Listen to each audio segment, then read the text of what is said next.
Bonjour, j'espère que vous allez bien. Aujourd'hui je vous fais une petite vidéo. On est en fin de journée, donc vous verrez pas beaucoup d'abeilles devant les ruches. Vous inquiétez pas, les abeilles sont pas toutes mortes de la loque. Non mais je rigole, je prends ça très au sérieux parce que c'est des maladies contagieuses, mais justement je vais vous en parler parce que j'ai quand même quelque chose à vous dire qui est important, je pense, qui va vous aider. Voilà, par rapport à ça, si jamais vous êtes victime de tout ça. Et puis aussi, je voudrais vous... Parce que si je vous parle de toutes ces maladies, c'est parce que je voulais vous parler du programme du mois de mai. Ce que je fais tous les mois de mai, depuis déjà 2 ans. Là, c'est ma 3e année. Et voilà, c'est une vidéo pour vous expliquer tout ça. Alors déjà, je voulais revenir par rapport à la loque. Donc, dans la première vidéo que vous avez vue, par rapport à la loque, en fait, je me rends pas compte dans ma vidéo que j'ai la loque. Et c'est pour ça qu'après je mets des messages, mais si j'ai la loque. Donc c'est pour ça que cette vidéo, ouais, peut être un petit peu portée à confusion un petit peu. Mais vous voyez, dans la deuxième vidéo, il y a quand même une prise de conscience, le protocole. Parce que quand je vois ma vidéo, je me dis, si ça ressemble quand même beaucoup à la loque.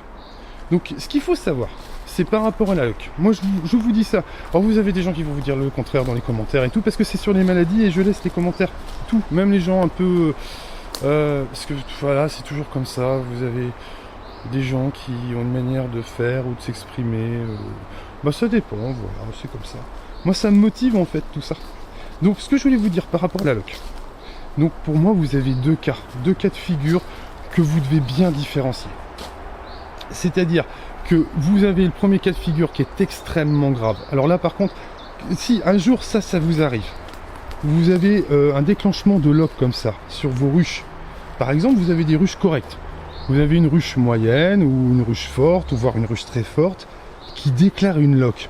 Que ce soit une loque américaine, ou même une loque européenne. Il faut savoir que c'est moins grave, mais là dans ce genre de cas de figure, c'est extrêmement grave. C'est-à-dire que vous avez des ruches qui sont bien, et d'un coup vous avez ça qui se déclenche. Là, je vous dis un truc, vous êtes dans la merde. Parce que ce qui va se passer, c'est que vous avez un problème avec votre génétique. C'est-à-dire que votre génétique... eh bien, elle a développé la maladie tout simplement.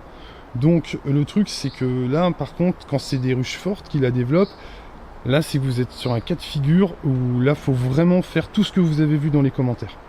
Parce que c'est très grave. Là c'est très grave et surtout là c'est là que toutes les ruches d'à côté vont être contaminées.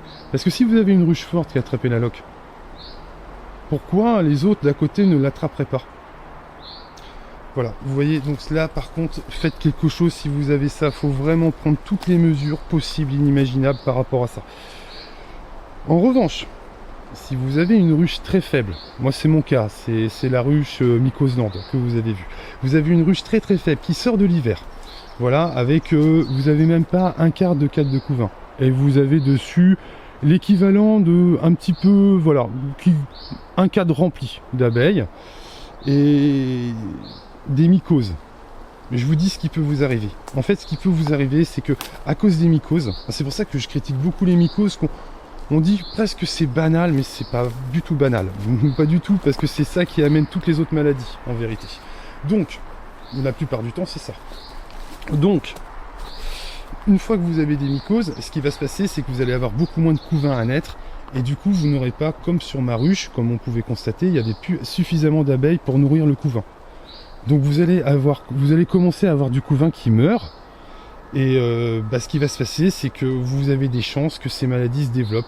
La loque européenne, la loque américaine. La loque européenne, je vous avais montré, il y avait une cellule en fait. C'est pour ça qu'il n'y avait pas d'odeur.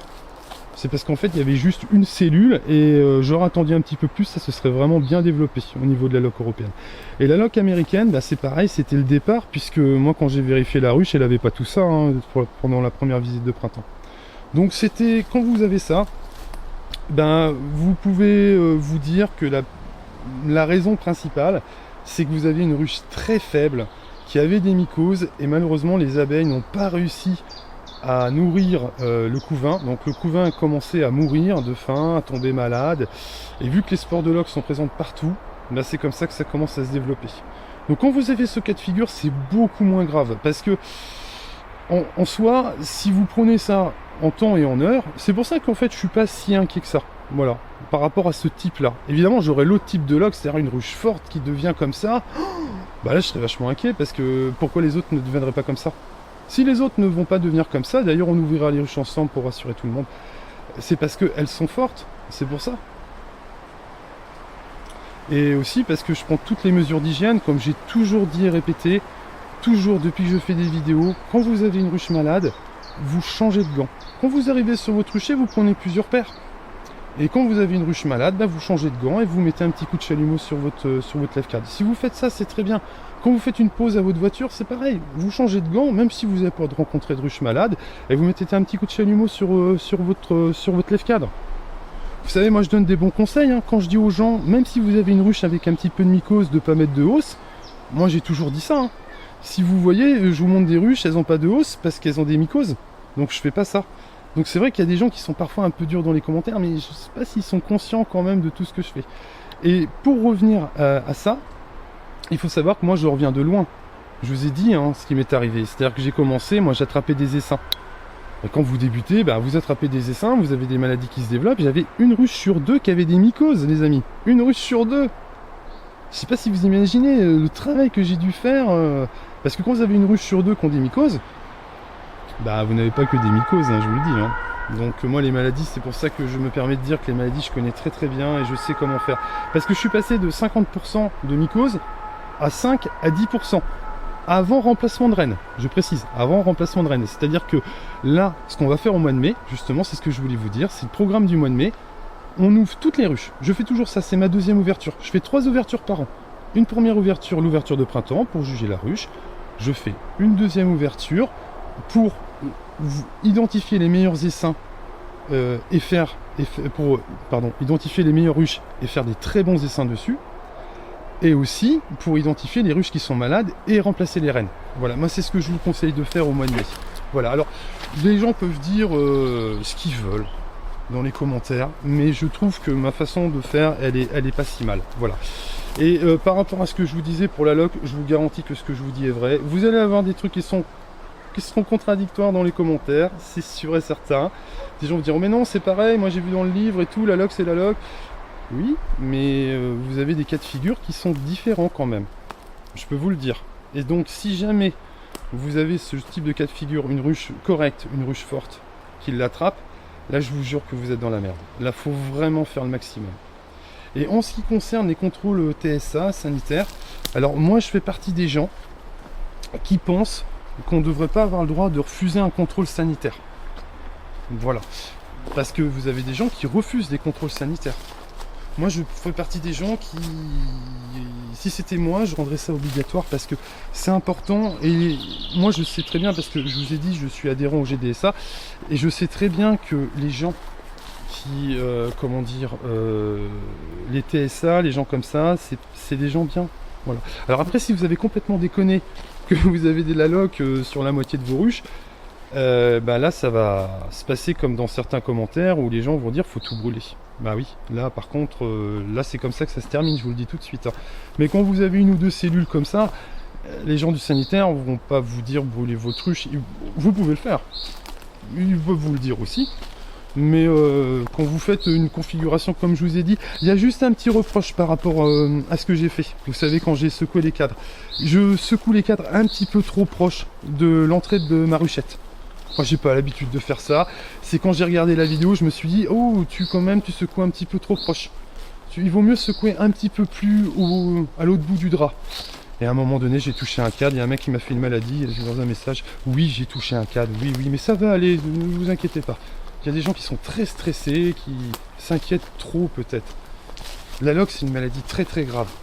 Mais je vous dis, moi je reviens de 50% de mycose, la maladie je connais bien et avec moi vous n'avez pas à vous inquiéter. Alors c'est sûr que si vous m'attendez au tournant et tout, pour me taper sur la gueule, bon oui, c'est le bon moment. Mais je suis content d'avoir fait ces vidéos là parce que ça me semble important, vous voyez, de parler de ça. Et j'ai laissé tous les commentaires. Parce que vous voyez des commentaires à la con, j'en ai tout le temps. Moi. Mais je les enlève. Mais là par contre c'est un petit peu spécial, c'est pour la loc.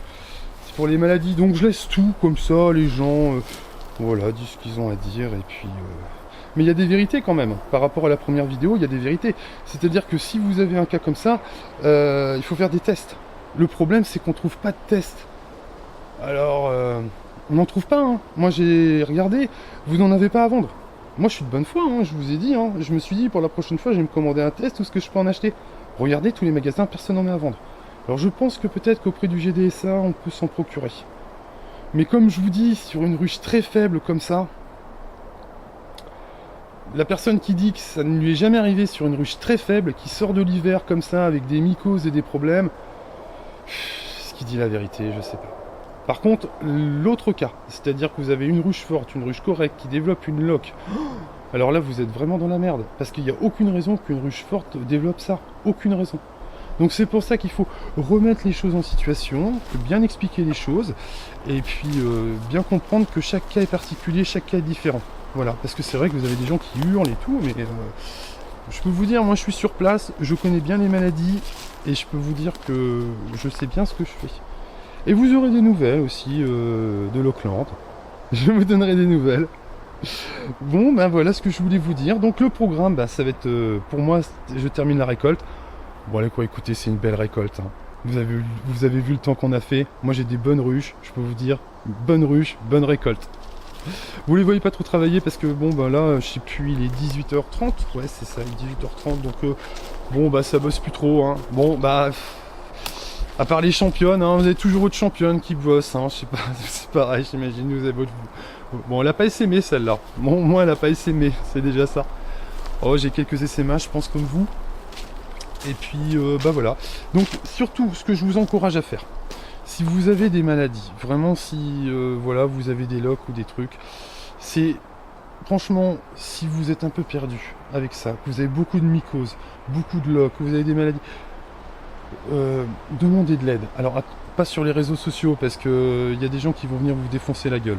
Je vous le dis tout de suite. Mais ce qui m'embête si vous voulez, c'est que je sais que les gens qui ont des problèmes, quand ils vont lire les commentaires, parce que vous avez quelqu'un qui peut dire attends, est-ce que ce serait pas la loque? Il va tomber sur ma vidéo, tu vois, il va lire les commentaires. Non, faut que j'en parle à personne. Non, vaut mieux pas que j'en parle. Non, je vais avoir des problèmes. Tu vois, c'est ça. Et c'est pour ça que vous verrez pas d'autres personnes qui font des vidéos, ou très peu, qui vous montreront ça. Ils vous montreront, mais ils vous montreront avec des photos, des trucs des autres, ou des trucs comme ça. Et c'est tout à fait compréhensible, hein, parce qu'ils veulent pas de problème. Surtout, par exemple, vous avez quelqu'un comme ça, qui aurait juste un cas comme ça. Vous voyez, le mec, il a jamais eu de cas. Vous voyez, par exemple, comme Mycosland. Voilà, le mec, il vous montre ça. Il a eu un cas comme ça en 5 ans. Il vous montre ça. Et bah, le mec, il vend des essaims et il sait que derrière, tout le monde va venir lui défoncer la gueule, tu vois. Bah oui, parce que c'est comme ça, vous savez. Puis même, on sait pas trop, voilà. Voilà ce que je voulais vous dire. C'est un peu dommage par rapport à ça parce que il y a des choses qui sont intéressantes, mais c'est mis de façon un peu trop violente. On sent qu'il y a aussi un petit peu de choses un petit peu personnelles dans les messages de certaines personnes. Et du coup, ben, les gens qui vont lire ça, ils vont pas forcément comprendre et ils vont se dire, faut surtout pas que j'en parle. Et c'est dommage que c'est pas, en fait, de parler de ces maladies-là, c'est pas un sujet tabou, mais de dire qu'on a une maladie comme ça ou qu'on a quelques maladies comme ça, c'est un sujet tabou. Parce que sinon, vous voyez bien que ça passe pas. C'est ça aussi que je voulais vous montrer. Et c'est pour ça qu'en France, en fait, les gens veulent pas déclarer ces maladies-là parce que ben il y a un manque de compréhension. Et donc du coup, le fait de vouloir saquer les gens parce qu'ils vont parler d'un truc, et ben ce qui va se passer, c'est que les gens qui auront ces maladies-là, ils voudront pas en parler. Ils n'en parleront pas du tout. Donc c'est un petit peu dommage. C'est même grave. Voilà, bon. En tout cas, faites quelque chose si vous avez tout ça, parce que surtout si c'est des ruches fortes qui attrapent ça, là vous êtes vraiment, je vous le répéterai 1000 fois, vous êtes dans la merde. Si c'est une ruche faible, comme je vous ai montré, bah une ruche faible, c'est souvent comme ça que ça se termine. Mais ça veut pas dire que ça va contaminer les fortes. Surtout si vous avez fait ce que je vous dis. Quand vous ouvrez une ruche malade, vous changez vos gants. Vous changez. De toute façon, moi j'ai toujours dit ça dans mes vidéos. Et il y a autre chose que je vous fais remarquer aussi, c'est que moi je suis assez carré hein, dans ce que je fais. Quand je me balade sur mes ruchers, je vous dis bah celle-là elle est morte. Regardez la portière de la ruche, elle est toujours fermée. Quand ma ruche est morte, la portière est toujours fermée. Vous savez, c'est plein de choses. Je vous dis ce que je fais. Là, je vais remplacer toutes mes reines avec mes mycoses. Je vous ai dit tout ce que je fais au niveau sanitaire, au niveau qualité de mes abeilles. Les gens qui me disent que je fais n'importe quoi, dites-moi ce que vous faites vous. Dites-moi, est-ce que franchement, quand vous avez quelques mycoses, vous mettez pas de hausse? Est-ce que quand vous avez des reines avec quelques mycoses, vous remplacez la reine? Est-ce que quand vous avez une ruche malade, vous empressez une ruche? Une ruche malade, oui, on s'empresse de faire ce qu'il faut. Mais quand vous avez une ruche qui est morte, vous empressez de fermer la portière. Est-ce que vous faites tout ça? Est-ce que votre objectif c'est zéro maladie comme moi? Moi je vous le dis parce que je vous montre. Et puis c'est pas fini. Vous allez avoir Chauveland aussi. On va terminer par Chauveland. Bon, Chauvelande c'est moins grave, hein, je pense. Je sais pas qu'on sortira pas la guillotine. Bon, on va terminer par Chauvelande. Allez. Allez, bah, je vous souhaite une bonne journée et puis je vous dis à bientôt.